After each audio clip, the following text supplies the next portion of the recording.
जय माता दी। राजदेवी काली विश्वर स्थान जहांगीरपुर, जो मोतीपुर से 2 किलोमीटर दक्षिण और 14 भवानी जो नहर निकला हुआ है, नहर के किनारे ये सिद्धपीठ स्थान जो माता राजदेवी के नाम से जाना जाता है। वो माता राजदेवी चमत्कारी भी हैं। वहाँ पर जो भी भक्त बंधु जो भी अपना मनोकामना मानते हैं, उनके मनोकामना को माता पूर्ण करती हैं।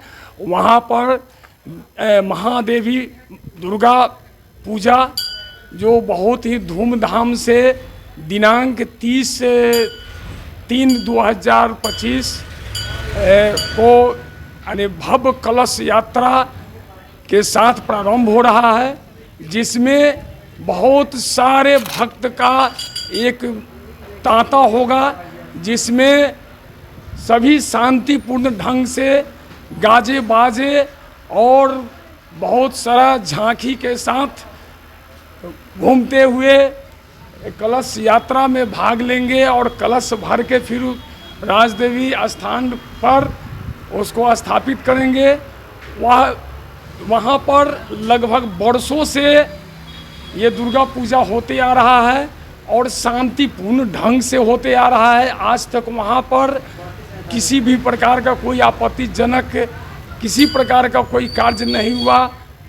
आज वहाँ का दृश्य, वहाँ का भव्य मेला, वहाँ का भव्य पूजा देखने के लिए दूर दराज से लोग, देश भर से लोग आते हैं। और वहाँ पर जो भी मनोकामना, जो भी लोग माने हैं मनोकामना, उनका माता पूर्ण किए हैं। इसलिए चमत्कारी माता राजदेवी के नाम से जानी जाती हैं। उनका चमत्कार बहुत लोगों को ऊपर में हो चुका है।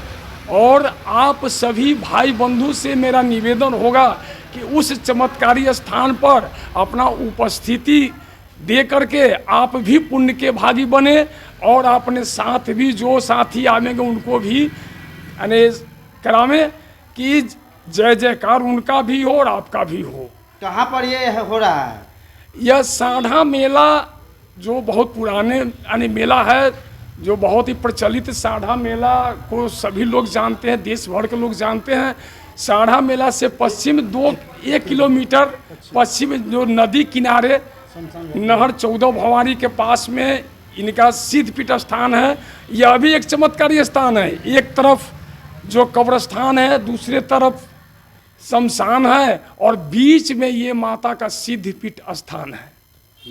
ये प्रवचनकर्ता में कौन आ रहे हैं? प्रवचन में कर्ता में श्री दीपक जी महाराज, जो उनका भी सहयोग बहुत अधिक होता है वहाँ और उनको लोग पसंद भी करते हैं।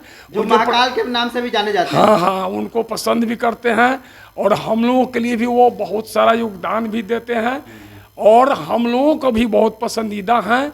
और उनके प्रवचन को सुनने के लिए बहुत बहुत दूर से लोग आते हैं और इस बार भी आएंगे। कितने दिनों तक ये मेला का आयोजन रहता है? 9 दिन का होता है, या तो 9 दिन का नवरात्रा होता है। बासंती चैत्र नवरात्रा दुर्गा पूजा हो रहा है।